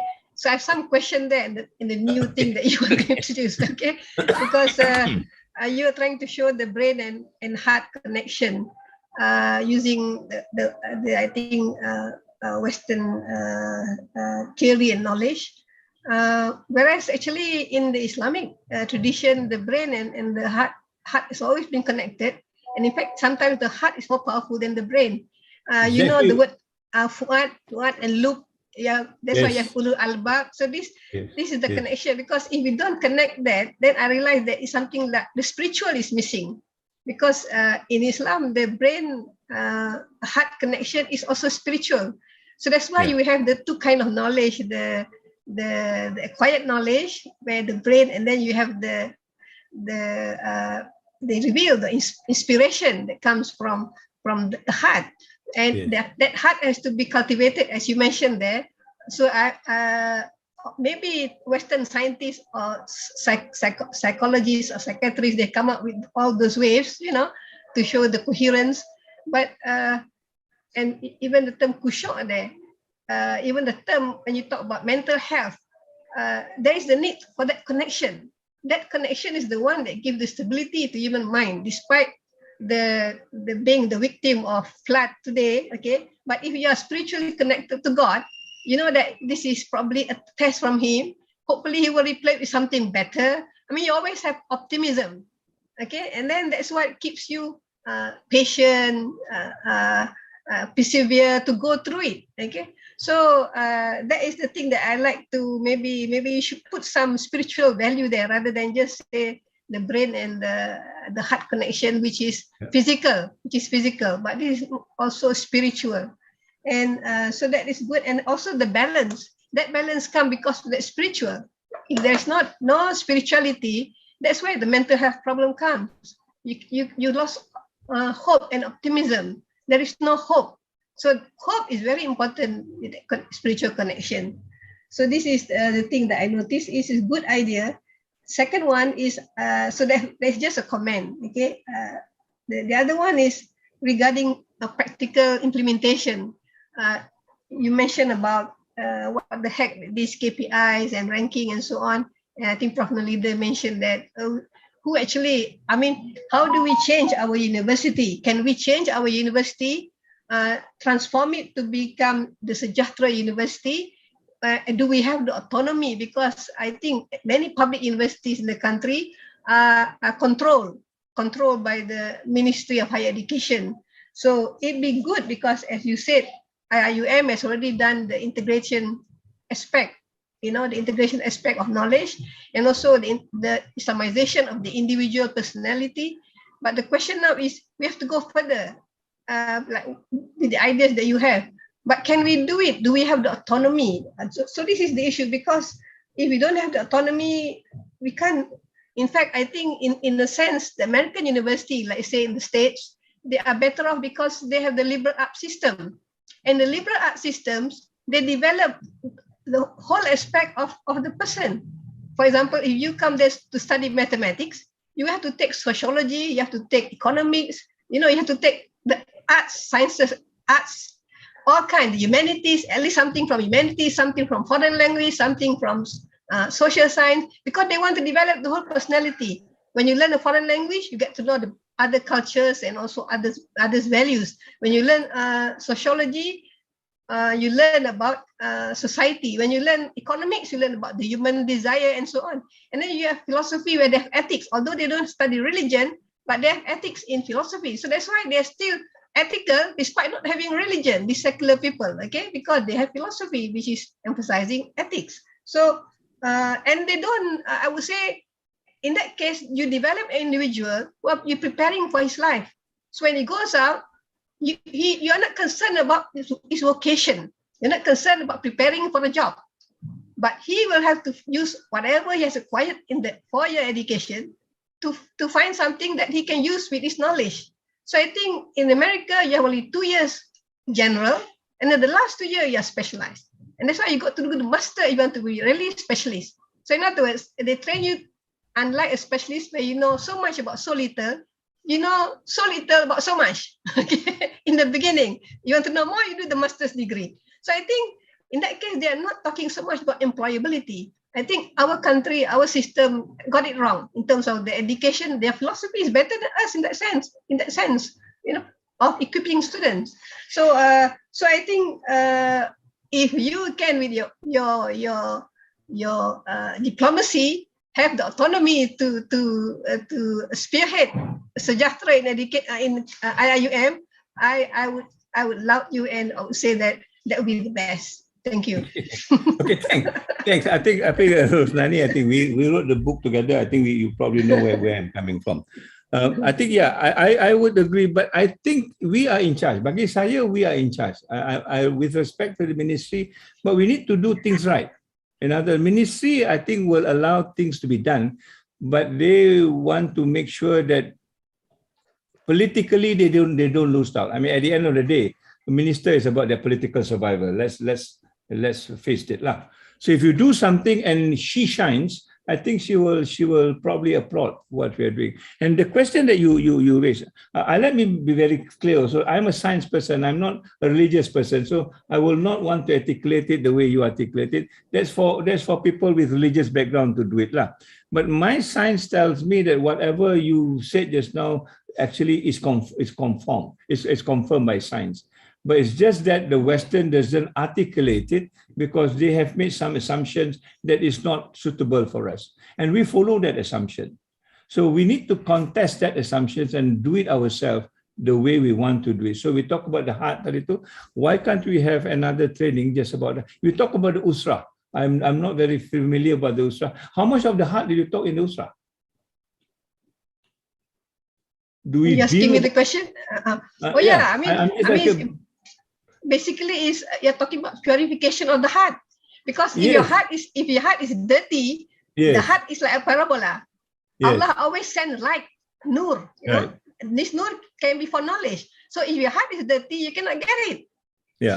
So, So we to know the heart, what dirty is the heart is, for example, greed, hasad, all those things.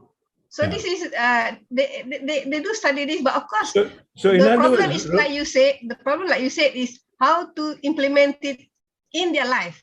That is the issue. Like the Japanese, you mentioned this, they teach children in the beginning nothing to do with literacy of numbers and mathematics or English, whatever. They teach them how to be able to mix with other people, okay, to care for other people, to have a lot of empathy. It's different. It's a heart, as you said. So this is what we're not able to do. We are not able to translate. And inshallah, I'm writing a book about this. Good. That's why. I mean, that's why we have this UNGS thing. In other words, this is where the student to translate for themselves. Dulu UNGS tak ada. Now I learned that there's UNGS. They can do and translate themselves. So in other words, we need to open up as much windows as possible so that they can translate, they can practice. They may get it wrong, but that's part of learning. There's nothing wrong to do with it. So what I'm trying to say is that we need to move in that direction. I remember one of the statements that you said and still stick with me. Because teaching about Islam is not about teaching to be a good Muslim. It's something like that lah. So you just teach the theory and not the practical part, you're still not going to be a good Muslim. So how do you combine this together? I think the issue is the issue at hand. We can have a private discussion, Rosnani. I think that the rest are waiting to go back. We will not disappoint. One last question here. Yes. About MOE. There has been saying or move to privatize boarding schools like Sekolah Asrama Penuh and the MRSM. So what's your take in that, Tan Sri? Is it a good move for transformation of education in the country, or is it a threat? I am a product of a boarding school. If you think I'm okay, then the boarding school is okay. If you think I'm not okay, the boarding school, an outlier. the boarding school is not. But I think it's not. I think it's not the school. I think it's what is going on in the school. I mean, the idea of a boarding school is so that budak-budak ini do not have to, quote unquote, experience the deficiency of the rural areas. That's what boarding school is all about, right? I think the question here is privatizing privatizing the residential schools. That is the question now. Should they be privatized? They can privatize it if the quality of education is good, is higher, and equitability is maintained. Mananya, I mean, you can call whatever it is, but I want to see the principle of fairness, justice, and also equitability. Kalau itu ada, budak-budak orang kampung nak masuk, boleh masuk, tapi jangan privatize only for the rich. Then you are still separating education from what it ought to be as a leveler of society. That is my only neraca. If you do education, it levels up society, I'm for it. You call it privatization, you call it whatever you want to call it, that doesn't matter.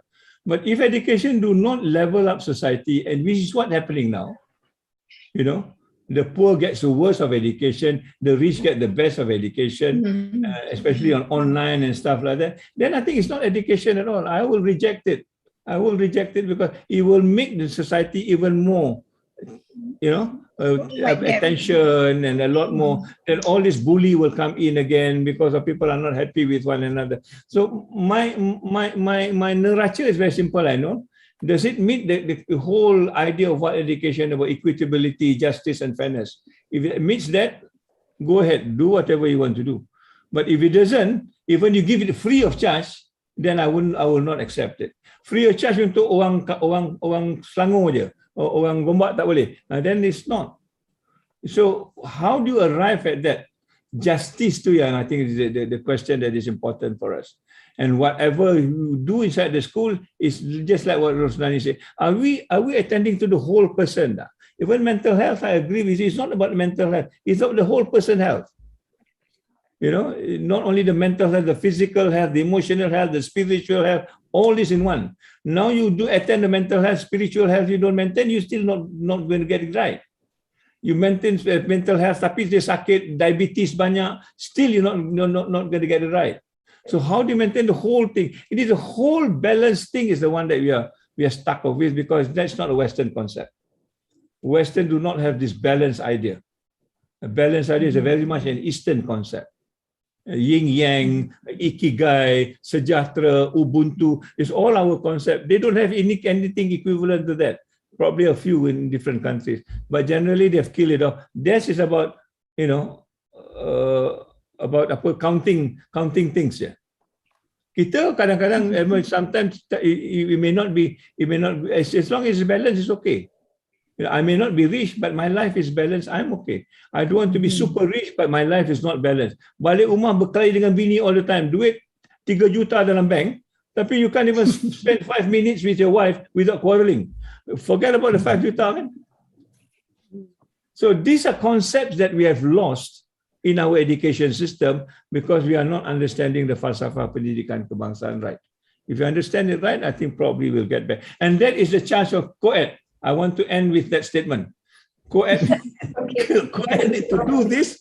COED needs to champion this. And I hope I'm not closing this. I'm opening another one for COED to have another discussion.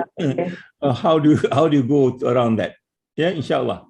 So thank you very much. I really enjoyed it. I hope I have not offended anybody. But in an academic discussion, I tend to offend people. That's okay. It's not the intention to do so. But yeah, for the good of everybody in the future, inshallah. So thank you very much. Hopefully, we will see you again at another point. Alhamdulillah, mashallah, alhamdulillah. Inshallah, a lot of take homes from this finale of 2021 Wachana series, and not just enriching and thought-provoking talk that you've given, Tan Sri, but also a lot of take homes in terms of there are so many things that we should be doing, and we should be spearheading and championing as Kuliah of Education, as IIUM, and also the bearers of the Falsafah Pendidikan. So inshallah, we will not stop here. Thank you so much again for your support. And it is actually you who started this for us. So you held our hands at the beginning in 2018, 2019. But we're still holding your hands, inshallah. 2020, hopefully it will be the other way around. We will pull you to some other activities that will be, inshallah, action-oriented. Because like today, you have opened our eyes to a lot of things that we should be doing for the betterment of education, particularly for higher education in this country and also for the Ummah. So with that, thank you again for your support. Thank you, Prof. for also your support. We hope to see all of you again in our next plans of actions, for 2022, inshallah. So with that, before we end, we would like to have a session, photographic session with everybody. So if everybody can on your camera. And we would like to get Dr. Aizat, if you could kindly take a picture of all of us on the screen for a memento of the ending and the curtain drawn for the 2021 series of FPK series. Okay, inshallah. All right. Okay. So Dr. Aizat, just tell us to smile when we're supposed to smile. We'll smile behind the mask. All right. I need to change the view first. Okay, first shot.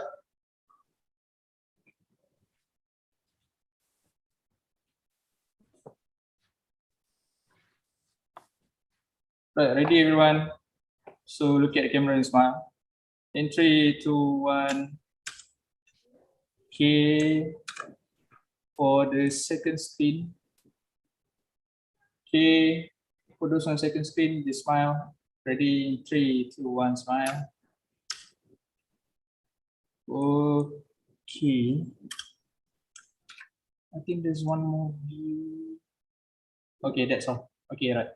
All right. So, okay, thank you so much. Thank you. Assalamualaikum. Take care. Salam. Have a nice day. Happy New Year. Keep safe, everybody. See you, inshallah, next year. Assalamualaikum. Waalaikumsalam. Assalamualaikum.